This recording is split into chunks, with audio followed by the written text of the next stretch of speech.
하나님의 말씀은 창세기 3장의 말씀을 보도록 하겠습니다.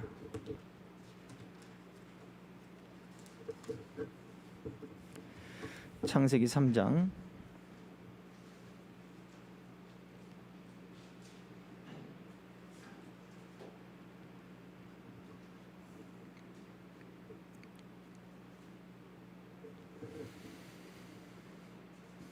1절부터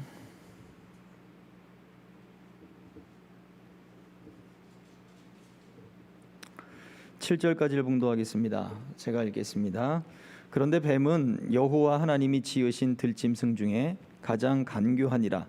뱀이 여자에게 물어 이르되 하나님이 참으로 너희에게 동산 모든 나무의 열매를 먹지 말라 하시더냐. 여자가 뱀에게 말하되 동산 나무의 열매를 우리가 먹을 수 있으나 동산 중앙에 있는 나무의 열매는 하나님의 말씀에 너희는 먹지도 말고 만지지도 말라. 너희가 죽을까 하노라 하셨느니라. 뱀이 여자에게 이르되 너희가 결코 죽지 아니하리라. 너희가 그것을 먹는 날에는 너희 눈이 밝아져 하나님과 같이 되어 선악을 알 줄 하나님이 아심이니라. 여자가 그 나무를 본즉 먹음직도 하고 보암직도 하고 지혜롭게 할 만큼 탐스럽기도 한 나무인지라. 여자가 그 열매를 따먹고 자기와 함께 있는 남편에게도 주매 그도 먹은지라. 이에 그들의 눈이 밝아져 자기들이 벗은 줄을 알고 무화과 나무 잎을 엮어 치마로 삼았더라. 자, 최초의 그 범죄, 우리가 원죄, 하나님과의 언약을 어긴, 그리고 그 언약 안에 그 생명이 바로 그 하와의 그 안에 있었던 사람들의 모든 바로 그 죄가 바로 오늘 창세기 3장에서 이야기하고 있는 바로 이 사건이죠. 자, 그런데 사단이 누구를 공격을 했느냐? 사단의 최초의 유혹, 사단의 최초의 공격은 바로 아담이 아니라 하와였습니다. 이 하와는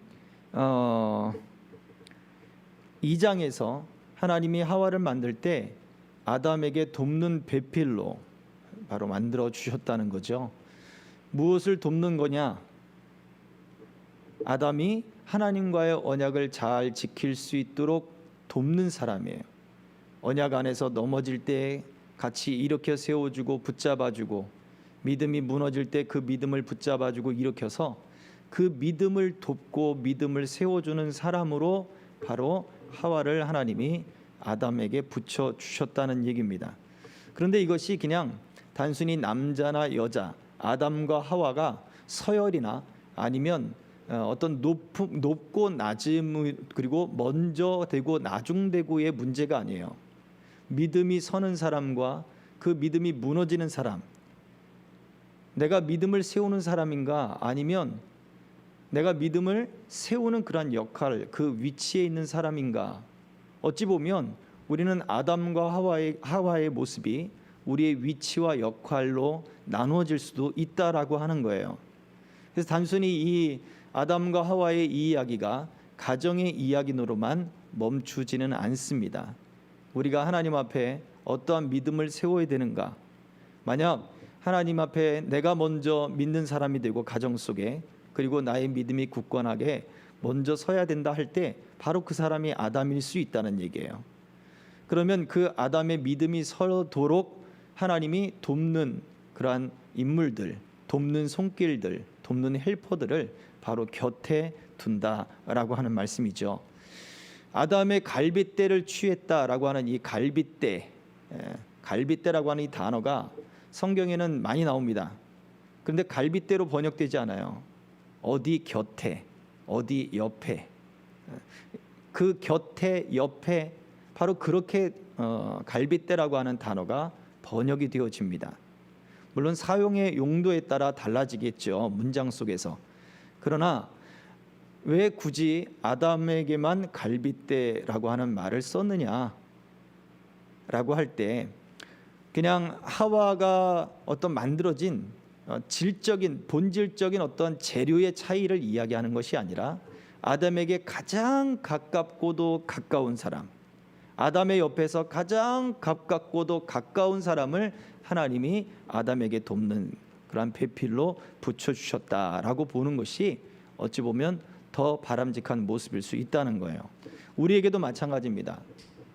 우리의 어떠한 그 성별을 떠나고 그리고 어떤 지위, 막론 이런 모든 것을 다 떠나서 하나님이 우리의 곁에, 우리의 옆에 정말 하나님이 친밀한 그런 사람들을 돕는 헬퍼들로 세울 수 있다는 얘기예요. 그런데 오늘 본문 속에서 이 하와는 최초의 유혹을 받습니다. 사단은 누구를 공격하느냐라고 할 때 아담을 공격하는 것이 아니라 아담의 믿음을 돕는, 바로 그 돕는 아담에게 가장 옆에 있고 가장 가까이 있고 가장 깊은 관계가 있는 사람을 유혹하고 미혹해서 바로 그를 넘어지게 하더라 라고 하는 것입니다. 모든 이들의 생명을 짊어지고 있는 여인이고 또 돕는 배필이라고 하는 위치적인 그러한 사명이 있지만 사단은 교묘하게 바로 그 돕는 이들을 넘어뜨리게 했습니다. 자, 우리 옆에서, 우리 곁에서 누가 우리의 믿음을 돕고 누가 우리의 믿음을 이끌어주고 있는가를 한번 되짚어 보기를 바랍니다. 교회 안에 누가 여러분의 믿음을 일으켜주고 있습니까? 가정 속에 여러분의 믿음을 붙잡아주고 여러분을 위해서 기도해주는 사람이 누가 있습니까? 사단은 바로 그들을 공격합니다. 교회 목회자들을 위해서 기도하고 교사들을 위해서 기도하고 부모를 위해서 기도하고 기도해야 하는 이유가 바로 거기에 있죠. 사단은 나를 직접적으로 공격하지 않는 거예요. 바로 그들을 공격해서 무너지게 하고 그리고 감정이 상하게 하고 그리고 또 좌절과 낙심 속에 있게 하고 또는 죄의 유혹에 빠져서 타락의 길을 걷게 함으로 말미암아 그 영향력이 누구에게 미칩니까? 나에게 미치는 거예요. 나에게 미치는 거예요. 그래서 우리는 내 주변의 사람들을 위해서 기도해야 할 그런 부분들이 왜 나의 의무인가? 아니요, 의무가 아니에요. 그들이 넘어짐으로 인해 바로 내가 넘어진다는 거예요. 그들이 돕는 역할을 제대로 하는 것, 내가 또한 돕는 역할을 제대로 하는 것, 그것이 사단의 모든 공격으로부터 우리가 바로 설 수 있는 모습이다라는 것을 기억하기를 소망합니다. 자, 오늘 우리 주일날 우리가 살펴보았던 주일 저녁에 우리 살펴봤던 말씀, 우리 제7계명 간음하지 말라라고 하는 그 말씀을 우리가 살펴보도록 하기 원합니다. 하이델베르그 요리문답부터 먼저 보고 이 간음하지 말라라고 하는 그 부분이 이 간음하다라고 하는 것을 결국은 결혼 생활을 전제하고 난 그 배경을 가진 이야기이기 때문에 오늘 이 아담과 하와 바로 곁에 있는 사람, 그 돕는 사람, 그 이야기가 오늘 말씀 속에서 한번 더 되짚어 볼 수 있는 그런 의미가 있지 않을까 생각해 봅니다. 자, 하이델베르 요리문답 띄워주시기 바랍니다. 자, 108번째 질문입니다. 제7계명에서 하나님께서 원하시는 것은 무엇입니까? 제7계명이 뭐라 그랬죠? 간음하지 말라. 자, 그 계명 속에 하나님이 원하시는 것은 무엇이냐? 자, 읽어봅니다. 시작. 모든 부정은 하나님의 저주 아래 있습니다. 따라서 거룩한 혼인의 관계에 있든지 독신으로 있든지 우리는 어떤 부정이라도 마음으로부터 미워하고 순결하고 단정한 생활을 해야 합니다. 어떠한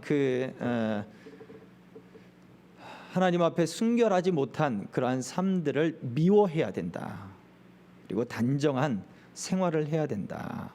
이것이 바로 우리에게 필요하다는 거죠. 오늘날 젊은이들뿐만 아니에요. 우리가 나이가 좀 있고 지위도 있고 그리고 또 어떤 물질적인 약간 여유가 있는 그러한 분들이라면 또 시간적인 여유가 있는 분들이라면 요즘엔 결혼하지 않고도 그러한 어떤 성적인 쾌락을 즐길 수 있는 서로 유희, 그게 당연한 그냥 뭐 내 몸을 내가 마음대로 하겠다는데 당신이 무슨 생각이냐, 내 사생활 아니냐라고 자기의 주장들을 내세우면서 그렇게 성적인 욕구들을 해결을 하는 그러한 일들이 굉장히 많이 만연되어 있습니다. 우리 한국의 그 청소년들이 성경험을 하는 것이 11.5세인가요? 11.5세인가 13.5세인가가 되는 나이가 됩니다. 그러면 13살이면 몇 살이에요? 11살이면 몇 살입니까? 초등학교 5학년부터 6학년 이 정도 되어지는 아이들이 성경험을 하는 그런 퍼센티지가 굉장히 높습니다. 그러한 부분들이 우리들에게 있어서 참 고민이 많이 되게 하는 부분들이고, 그렇게 성장을 했을 때 당연히 우리 청년들 성장을 하고 젊은이들 결혼을 굳이 해야 하나라고 하는 그러한 생각들을 또한 많이들 가지고 있죠.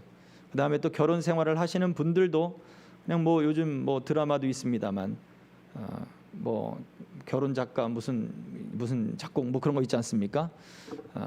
뭐 보면 황당하죠. 저희들이 입장에서는 황당하지만 그렇게 결혼 생활을 건전하게 유지를 하면서도 애인을 두고 있는 그러한 생활들이 정말 오늘날 현실입니다. 현실. 과연 우리 성도들은 어때야 되는가? 성도들은 과연 순결한가? 우리가 단정한 생활을 하고 있는가? 하나님은 결코 우리의 부정한 모습을 원하시지 않습니다.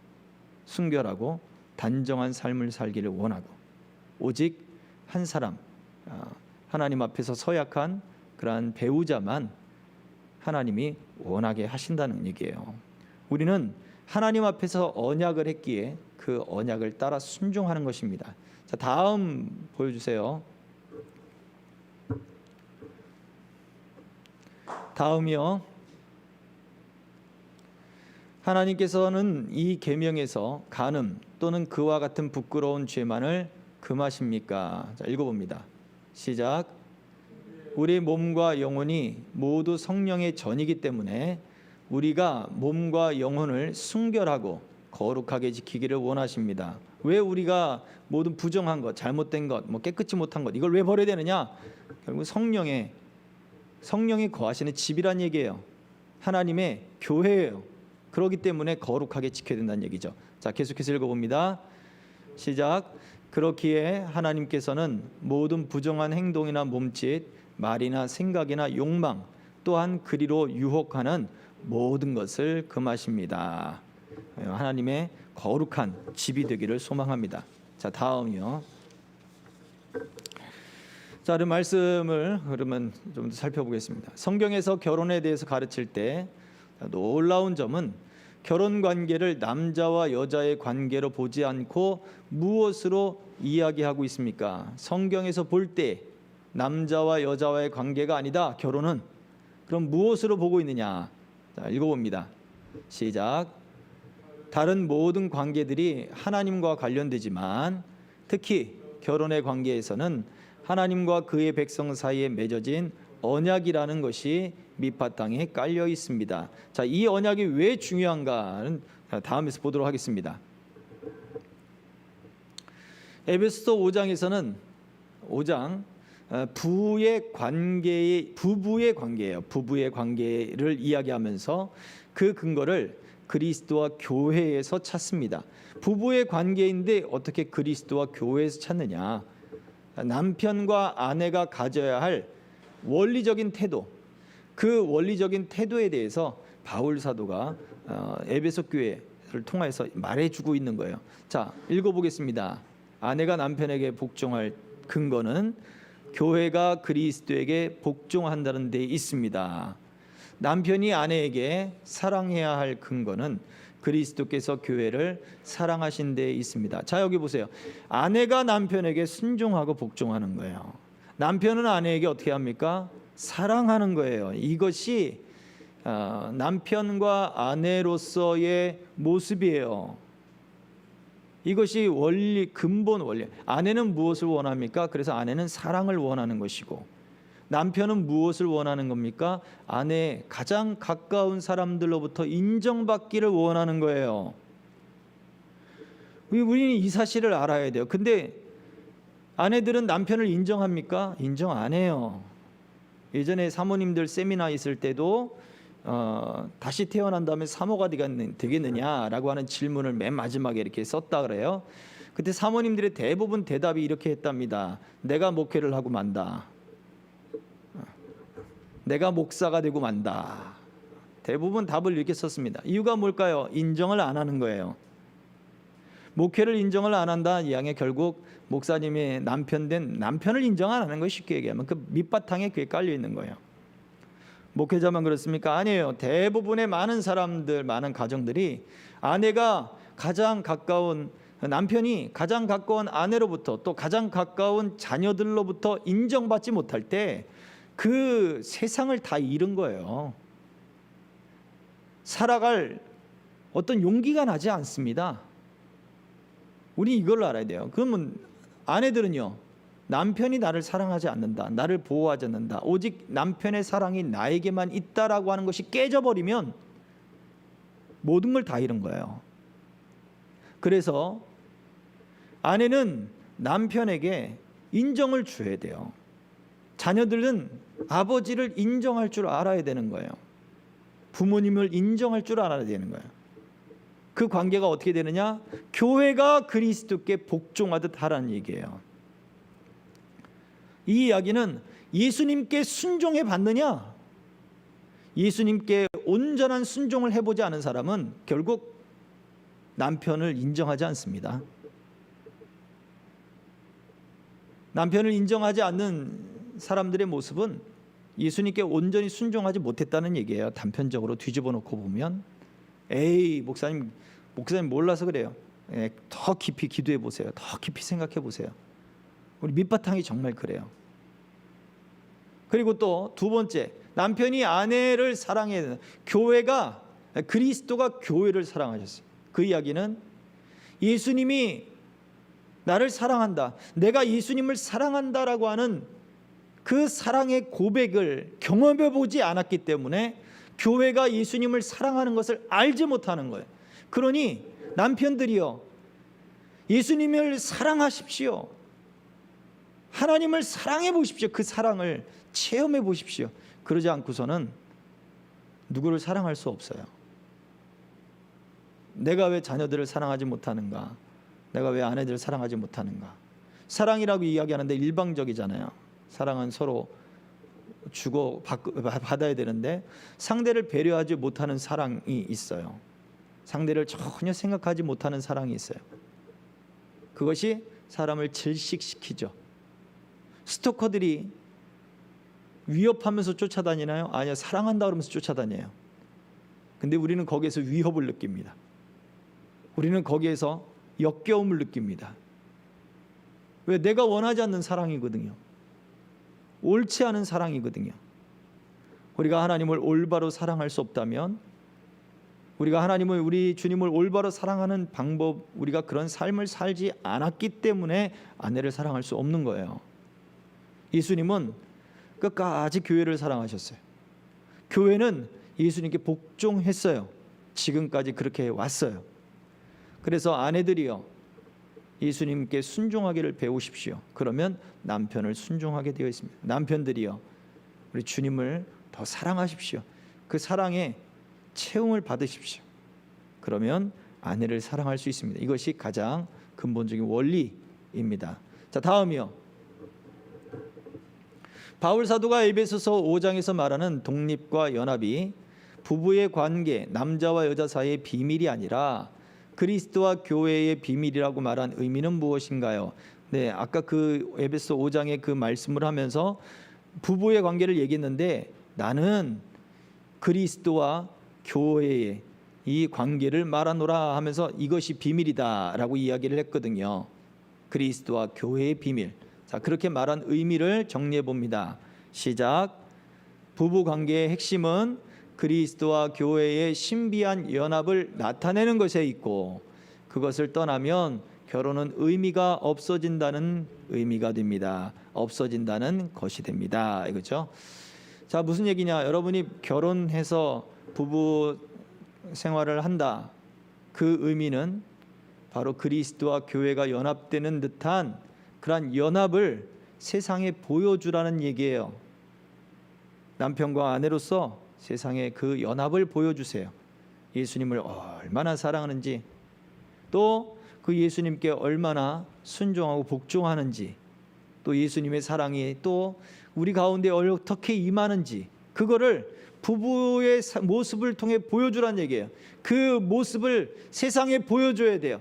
우리 가정들의 모습을 보여줘야 하는 것입니다. 자, 다음 보겠습니다. 하나님은 이 최초의 사람 아담에게 돕는 배필을 약속하셨습니다. 이 순서가 주는 의미가 무엇입니까? 아담에게 돕는 배필을 주셨습니다. 그리고서는 선악을 알게 하는 나무의 열매를 따먹지 말아라. 자, 약속을 하고 선악을 알게 하는 나무의 열매를 따먹지 말라라고 말씀하셨고, 바로 그 다음에 독처하는 것이 좋지 못하니 그다음에 동물을 보여주고, 그리고 난 다음에 하나님이 하와를 아담에게로 이끌어내었습니다. 자, 그 얘기는 아담이 먼저 지어지고 그 다음에 하와가 지어졌다라고 하는 거죠. 아까 이미 말씀드린 내용들이 바로 여기에 포함됩니다. 읽고서 넘어갈게요. 시작. 질서로 이야기할 수 있지만 그보다 하나님과 맺은 언약을 잘 지키도록 돕는 관계를 보여줍니다.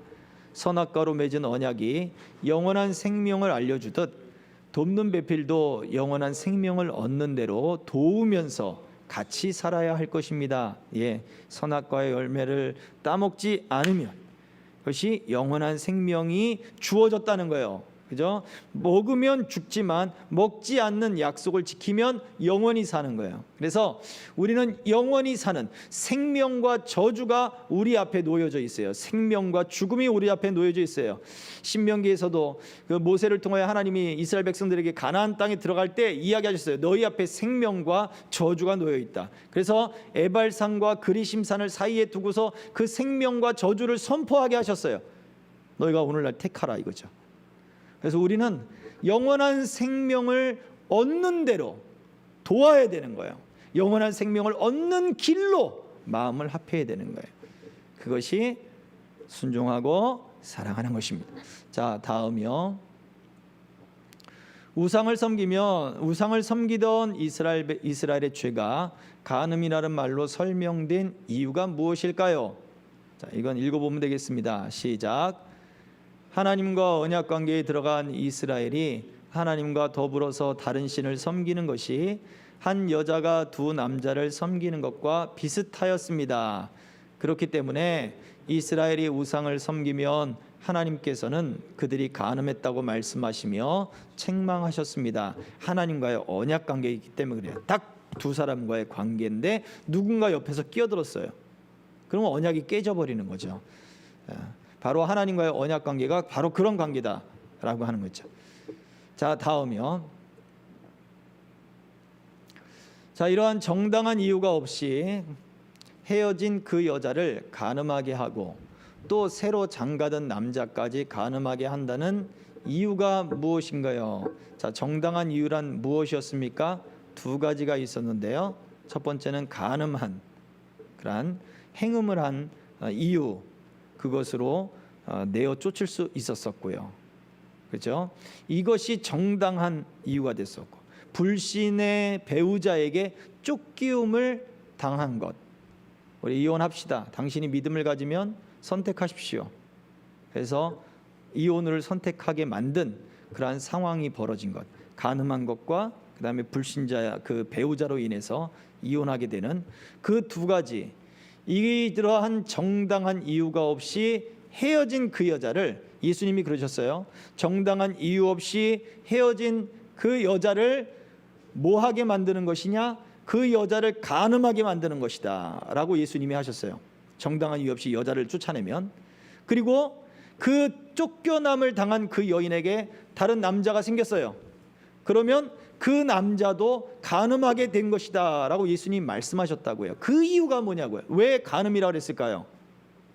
이미 결혼관계가 끝났는데, 쫓아냈으니까 결혼관계가 끝난 거 아니에요. 이혼증서 써주고 결혼을 관계를 끝낸 거예요. 오늘날 법원에 가서 도장 찍고 중재기간 다 끝나고 딱 끝냈어요. 법적으로 딱 끝냈어요. 그런데 하나님이 왜 저 여자 간음하게 만들었느냐 라고 말씀한다는 얘기죠. 새로 남자를 만나서 결혼했어요. 너 저 남자도 간음하게 만든 거야.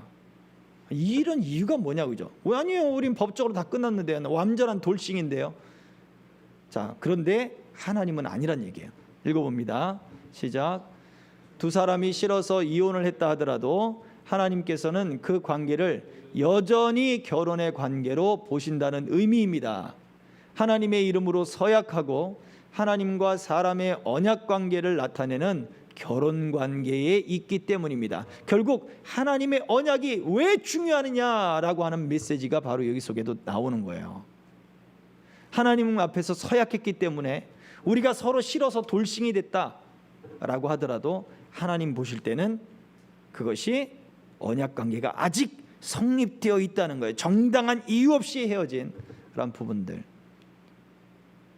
이거는 우리 예수님이 말씀하셨던 부분이기 때문에 정말 우리는 주의 깊게 이 말씀을 생각해 보아야 합니다.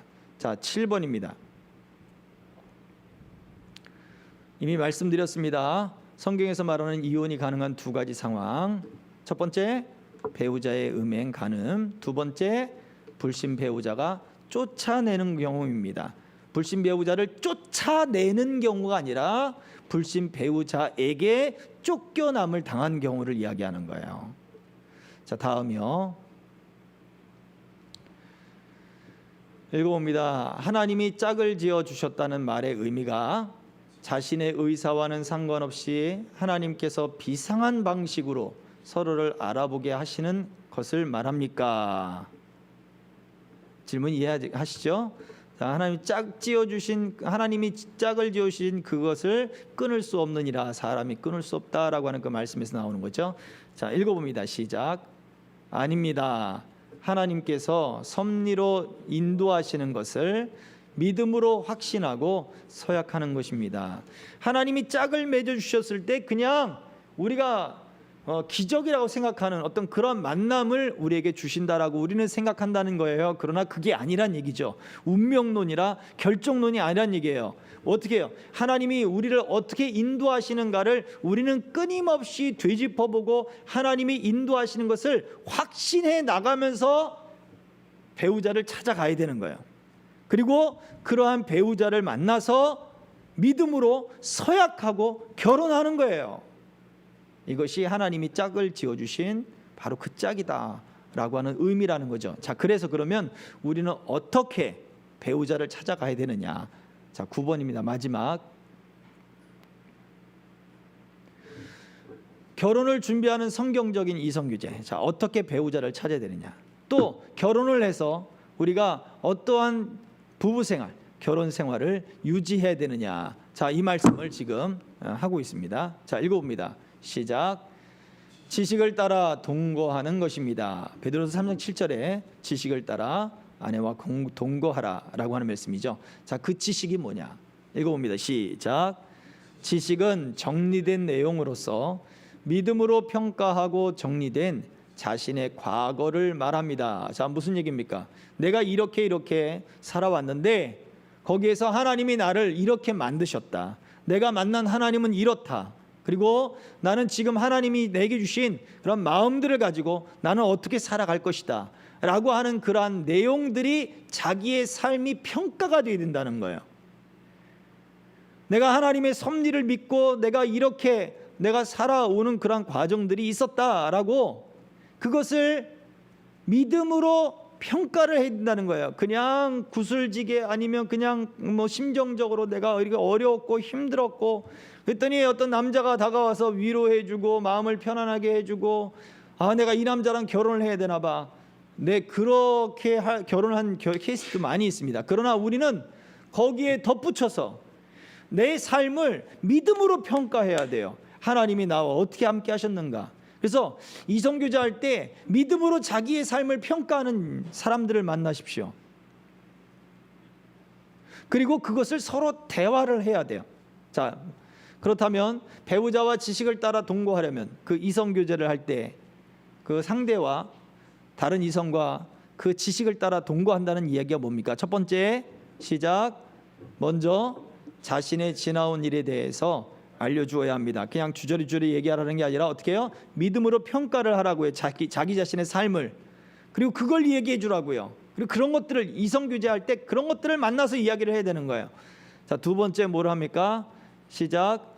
그 전달받은 지식을 믿음으로 공유할 수 있어야 합니다. 예, 서로 기도할 것이 있으면 기도하고 이해할 것이 있으면 이해하고, 그러면 네가 만난 하나님은 이렇구나, 그 하나님에 대해서 또 배워가고, 그것들을 교제할 때 가지셔야 된다는 얘기예요. 먹는 것만 다니지 말고, 놀러만 다니지 말고. 물론 먹는 것 노는 것 필요합니다. 먹는 것 노는 것 하면서 저런 이야기들을 하시라고요. 믿음으로 자기의 삶을 평가하고 그것을 받아들이고 공유하라고요. 그럴 때 이 여인과 또는 이 남성과 내가 결혼을 하면 하나님이 우리의 삶을 인도해 주시겠구나, 그 확신 속에 결혼 서약을 하는 거예요. 자, 이러한 삶이 우리 청년들에게 그리고 우리 부부들에게 있어져 가기를 주의 이름으로 축복합니다. 기도하겠습니다. 우리 참 좋으신 아버지 하나님 감사합니다. 우리 가정들, 우리 결혼생활, 이성교제들을 말씀을 통해 돌이켜봅니다. 하나님이 원하시는 것이 무엇인가? 우리 이성교제를 통하여 하나님이 원하시는 것, 배우자를 찾는 그러한 과정 속에 하나님이 원하시는 것, 가정을 세워나가는 그 속에 하나님이 원하시는 것, 자녀를 양육하며 자녀를 세워나가는 것 속에 하나님이 원하시는 것이 무엇인가를 주님 기억하게 하셔서 이 세상의 풍습, 세상의 유행, 세상의 아버지 사람들의 원리가 아니라 하나님 앞에서 그 언약의 원리를 따라 우리가 설 수 있도록 우리를 이끌어 주시옵소서. 우리 청년들 또 우리 각 가정들 하나님이 긍휼과 은혜로 베풀어 주시고 믿음 안에 하나님 저들의 이성 교제를 축복하시며 결혼을 축복하시며 자녀들을 아버지 돌보고 양육하는 그 모든 삶들을 하나님이 축복하여 주시옵소서. 복을 내려 주시옵소서. 복된 가정들이요, 복된 이성 교제요, 세상을 아름답고 향기롭게 하는 그런 만남들이 되도록 하나님이 은총을 베풀어 주시옵소서. 감사를 드리며 예수 그리스도의 이름 받들어 기도하옵나이다. 아멘. 그러므로 너희는 이렇게 기도하라. 하늘에 계신 우리 아버지여, 이름이 거룩히 여김을 받으시오며 나라 임하옵시며 뜻이 하늘에서 이룬 것 같이 땅에서도 이루어지이다. 오늘날 우리에게 일용할 양식을 주옵시고 우리가 우리에게 죄 지은 자를 사하여 준 것 같이 우리 죄를 사하여 주옵시고 우리를 시험에 들게 하지 마옵시고 다만 악에서 구하옵소서. 대개 나라와 권세와 영광이 아버지께 영원히 있사옵나이다. 아멘.